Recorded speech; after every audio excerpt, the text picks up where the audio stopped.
July 18, 1944, south of St. Lo, inside the turret of a Panther.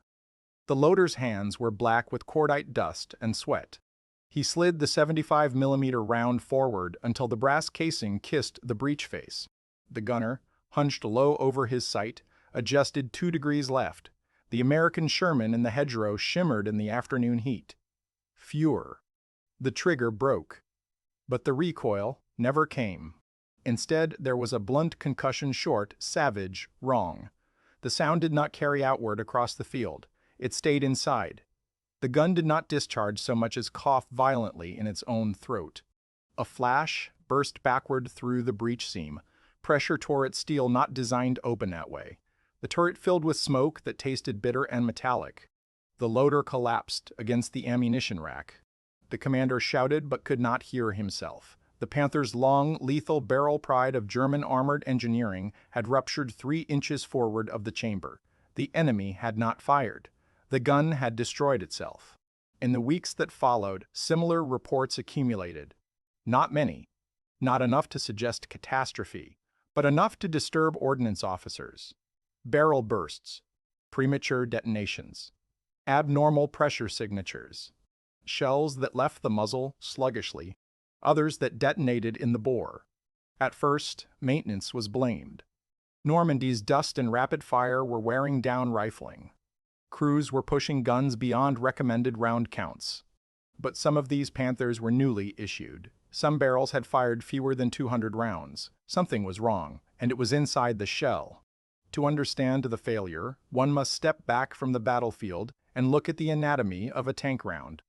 The projectile, the armored steel dart or explosive shell, was only the visible part of the weapon. Behind it sat the propellant charge, carefully measured grains of smokeless powder packed into a brass casing. At the base, a primer. Strike the primer, ignite the powder, and the powder does not explode. It burns. It burns progressively, generating expanding gas that pushes the shell down the rifle barrel. This controlled burn is everything. Too slow, and the projectile lacks velocity. Too fast, and pressure spikes violently. In a long-barreled, high-velocity gun like the Panther's 7.5 cm .42, tolerances were narrow. German armor doctrine depended on velocity shear speed to punch through Allied steel at range. Velocity required pressure. Pressure required chemical precision. German propellant was primarily nitrocellulose-based smokeless powder, often stabilized with diphenylamine to prevent decomposition. Properly manufactured, aged, and stored, it was reliable and potent. Improperly stabilized, it was volatile in ways not immediately visible. Nitrocellulose decays slowly. In doing so, it releases nitrogen oxides and acidic byproducts. Stabilizers absorb these compounds. When stabilizer content drops too low through poor formulation, rushed production, or long storage under heat, the powder's internal chemistry begins to change. Burn rates shift. Grain surfaces crack. Pressure curves spike unpredictably. In extreme cases, instead of progressive combustion, sections of the charge ignite almost simultaneously, a near detonation rather than a controlled burn. Steel designed for 3,000 atmospheres of pressure might suddenly endure far more. The gun becomes a pipe bomb. By 1944, Germany's war industry was no longer operating under ideal laboratory conditions. The war had shifted from expansion to survival. The British blockade tightened and relentless had choked off overseas sources of nitrates. Synthetic chemical plants struggled to compensate. Allied bombers targeted industrial hubs with grim regularity.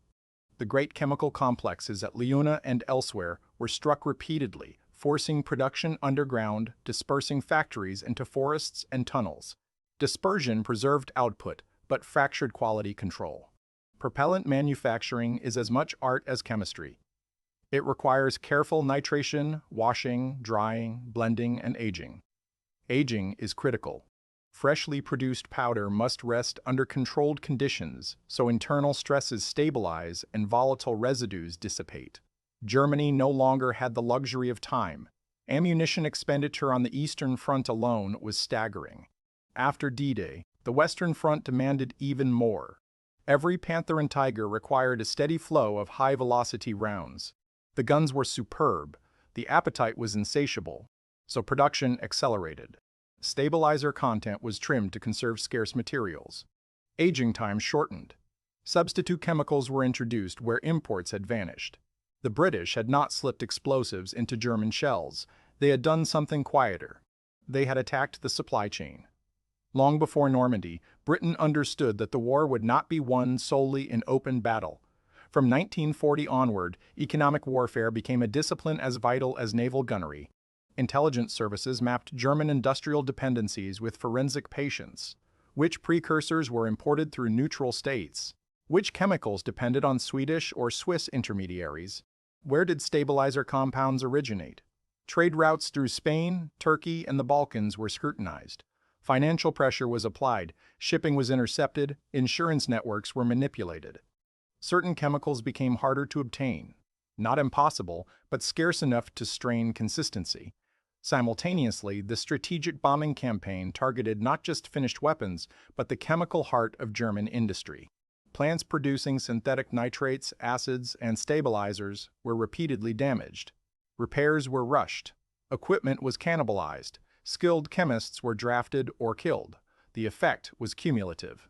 No single raid made a Panther's gun explode, but over months and years, the pressure mounted inside German production lines just as surely as pressure built inside a gun chamber. By late 1943, internal German reports began noting irregularities in propellant stability. Testing revealed batches with reduced diphenylamine content. Some lots showed accelerated decomposition under heat. Ammunition stored in summer depots degraded faster than expected. Frontline units were not chemists. They were gunners. A tank crew could not see stabilizer percentages. They could only feel recoil. In Italy, an 88mm anti-tank gun experienced a catastrophic barrel rupture during sustained fire. Investigation attributed it to overpressure from faulty ammunition. On the Eastern Front, artillery units complained of inconsistent muzzle velocity affecting range tables. These were not epidemic failures, they were anomalies. But war amplifies anomalies. A Panther that fails to fire at the decisive moment does not merely disappoint, it dies. More insidious was the creeping doubt. Crews began inspecting ammunition markings obsessively. Certain lot numbers developed reputations. Ordnance officers quietly withdrew suspect batches when possible. Often, it was not possible. By 1944, German logistics were collapsing under Allied air superiority. Rail lines were severed. Fuel shortages paralyzed transport. Ammunition delivered to a unit might be weeks old, months old, stored under uncontrolled conditions during transfer. Heat accelerates chemical decay. Normandy in July was not kind to nitrocellulose. Inside a sealed brass casing, invisible reactions continued. Stabilizers were consumed. Microfractures spread across powder grains. Burn characteristics shifted subtly until they did not. Until they shifted catastrophically. It would be comforting to imagine a dramatic British sabotage operation, a daring infiltration, foreign powder swapped for flawed substitutes. The reality was less theatrical and more devastating. Modern industrial war depends on consistency. British strategy attacked consistency. By strangling imports, bombing chemical plants, and forcing Germany into improvisation, Britain ensured that propellant production operated under strain. And strain erodes margins. In peacetime, a flawed batch would be scrapped. In 1944 Germany, it was shipped. The Panther's 75mm gun was a masterpiece of engineering, long-barreled, high-velocity, capable of defeating most Allied armor at combat range. But its excellence demanded uniform propellant performance. It tolerated little deviation. When powder burned too rapidly, peak chamber pressure rose before the projectile had traveled far enough down the barrel to relieve it. Steel, though strong, has limits. Repeated micro-overpressure weakened it. Eventually, a single spike exceeded the threshold. The rupture did not announce itself in advance. It arrived as a thunderclap inside a steel coffin. The psychological effect on crews cannot be overstated. Tank warfare already required a peculiar form of courage.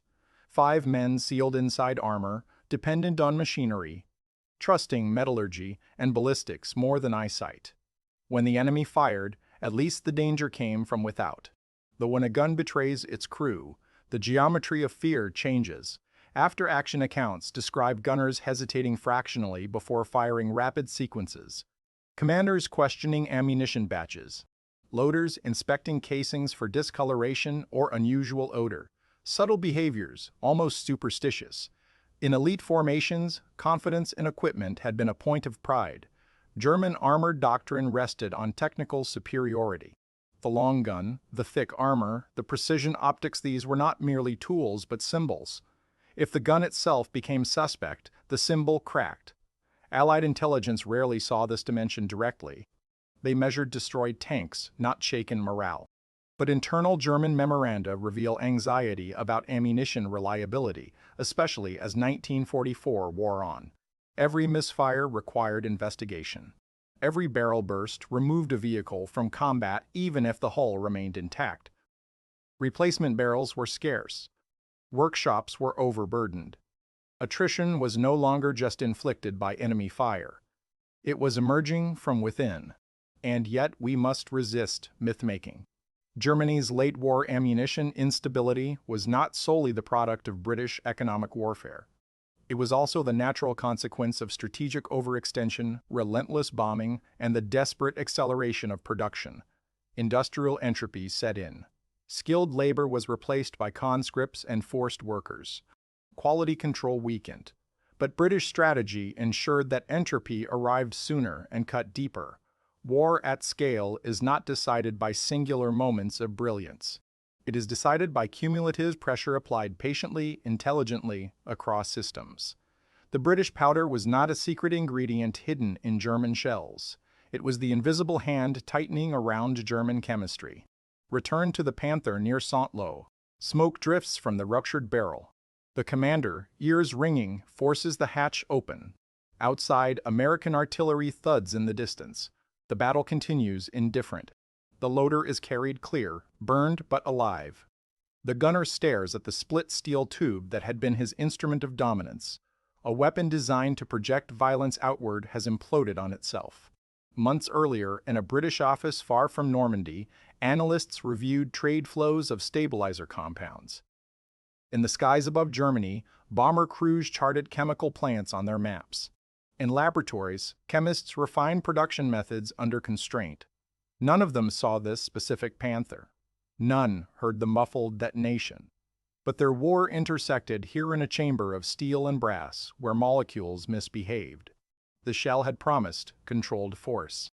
Instead, it delivered betrayal. The crew will remember the sound more than the pain, not the sharp crack of a fired round, but the heavy cough of a gun choking on its own power. In modern war, destruction is rarely pure. It is engineered through layers: logistics, chemistry, industry, psychology. The battlefield is merely the surface where deeper forces reveal themselves. The Panther's gun did not fail because it lacked strength. It failed because strength, at the molecular level, had been compromised, strained by blockade, distorted by bombing, hurried by desperation. Somewhere inside that brass casing, long before the trigger was pulled, the outcome had already begun. And when the gun turned inward, it was not only steel that fractured, it was certainty.